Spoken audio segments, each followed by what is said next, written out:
I got broads in Atlanta. Just to lean the family. Credit cards. Hi, this is Topography. Welcome back to my channel. Today, I'm gonna be reacting to Geography Now Bangladesh.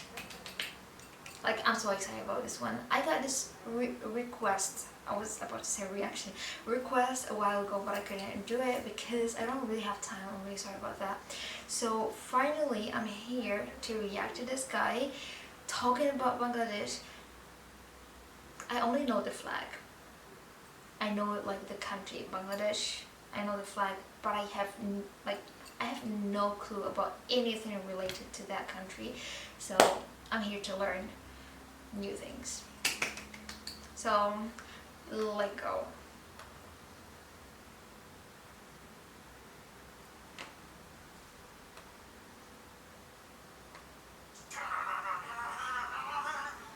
Well, sorry, I'm just headbanging. To Bangladesh!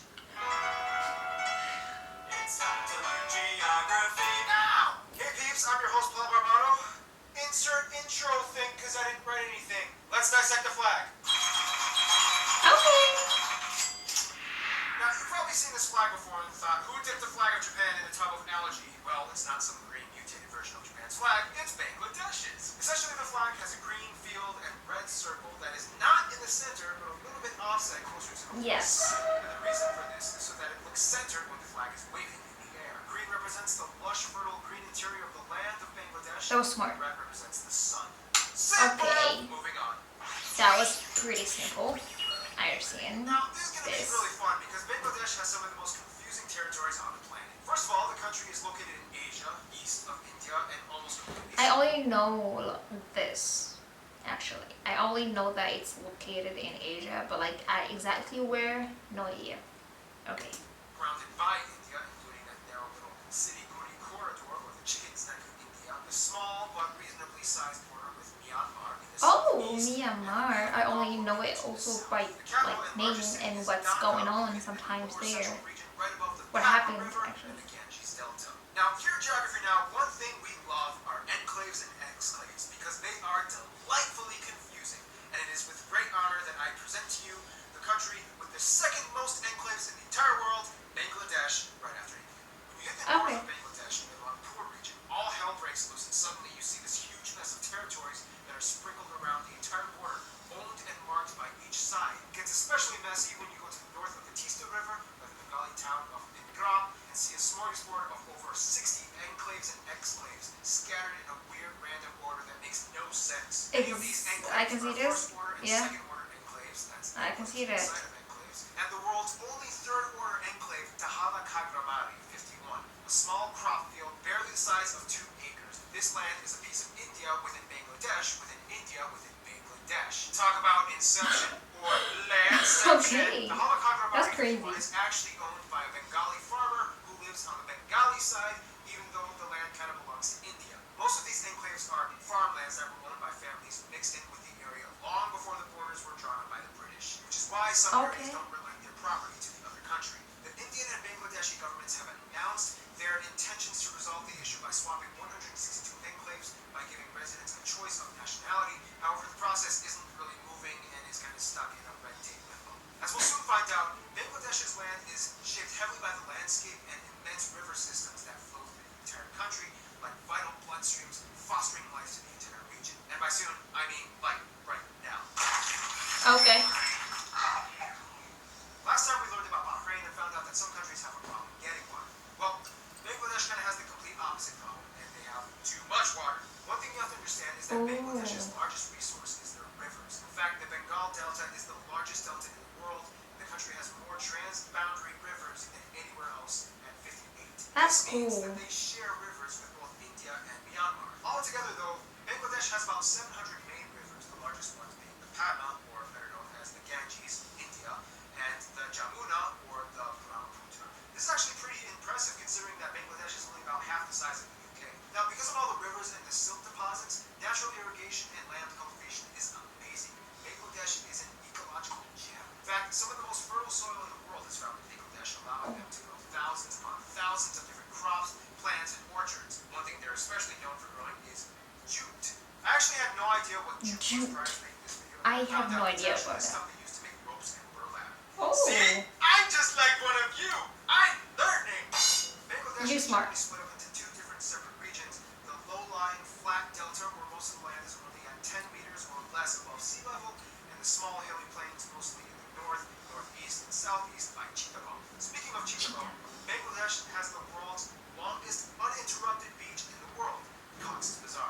This place goes on and on for 75-ish miles. However, Bengalis kind of prefer if you didn't check out the north part by Bhattacharya because it kind of looks a little trashy. It's a huge ship graveyard where companies all over the world like to Oh dispose my of gosh. ships where people of the region can break apart and salvage the pieces for profit. Now, Bangladesh is of course blessed with fertility. Often villages are buried underneath mango and coconut and jackfruit trees. I And wanna be beautiful forests with there. abundance of flora and fauna, such as the Sundarbans, the world's largest mangrove forest, which is kind of like the last place where you can find the Bengali tiger. However, there is a problem. Bangladesh is kind of subject to terrible, terrible tropical storms almost every year, and sometimes Oh shoot. on top of that, That's not during nice. annual monsoon season, the rivers get so swollen that 2/3 of Bangladesh's 64 districts typically experience flooding that causes extensive property damage, loss Oh of my communications, gosh. loss of drinking water, loss of crops, and leads to the spread of disease, which eventually leads to death. It's kind of crazy though, because for such an environmentally rich area, the country has to deal with almost equally damaging environmental challenges. Now, add on top of that the fact that Bangladesh is incredibly dense in population.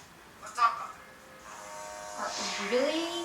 Is that picture from Bangladesh though? Bangladesh's people have a very unique story in that they kind of had to, how can I put this? They had to fight 2 rounds for 2 separate independences, one of them from the British and the other from Pakistan.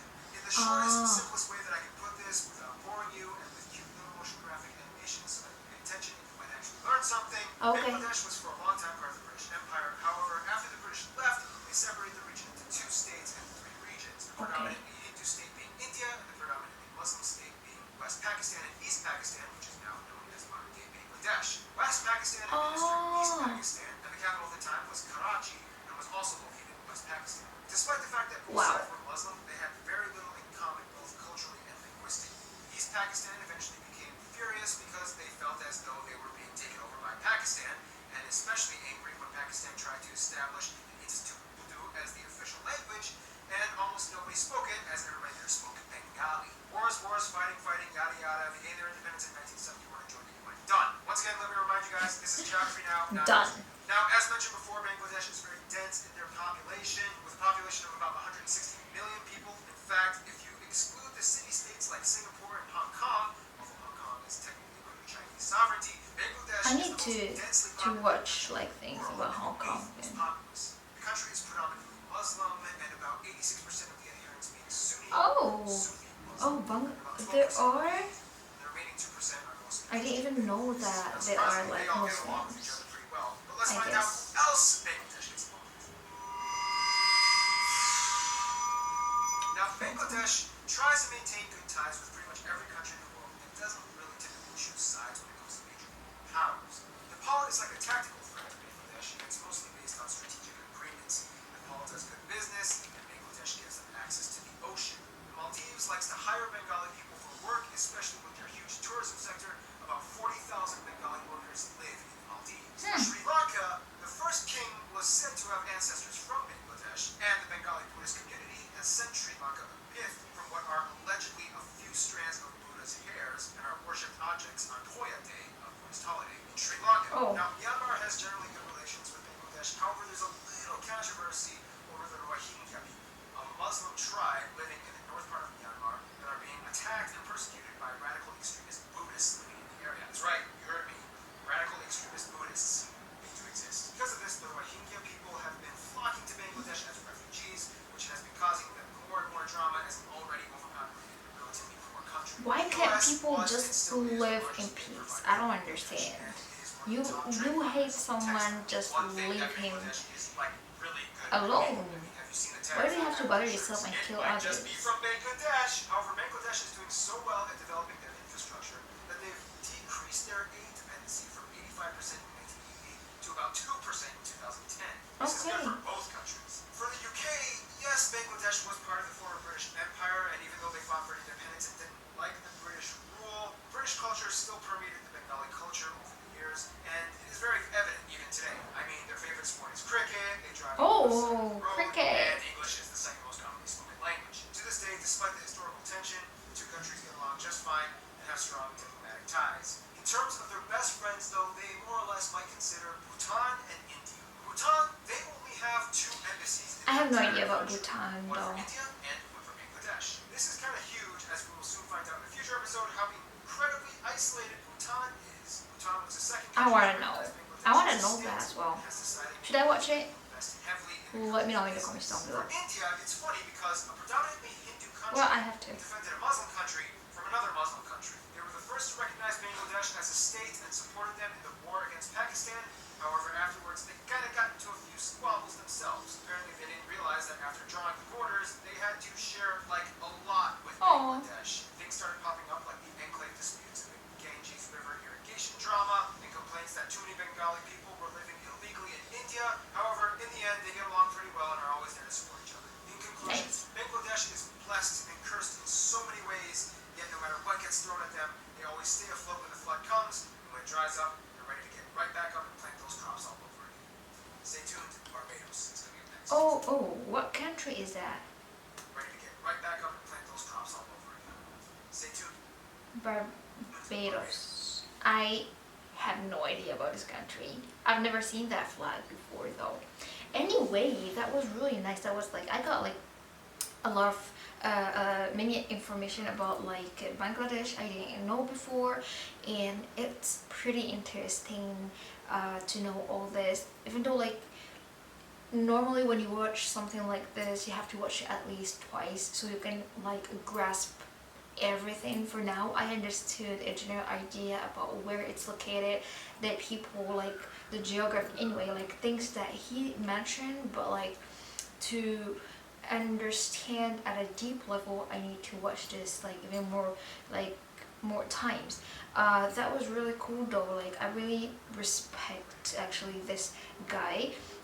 He is really amazing that he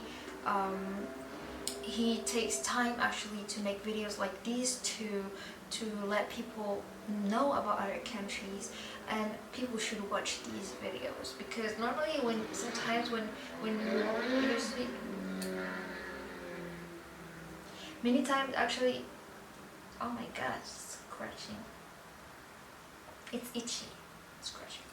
So as I said, like many times I've seen videos on TikTok, and like I don't know from exactly where they're from, but like people, you ask them about really basic questions to give them like I don't know, names of some countries in Europe or countries in Africa or Asia or continents. They have no idea about that. Like they're mixing between a country, what's a country and what's a continent, and that's something really insane. Like I mean, like a kid can like know about this, and like people who are pretty old, they don't know.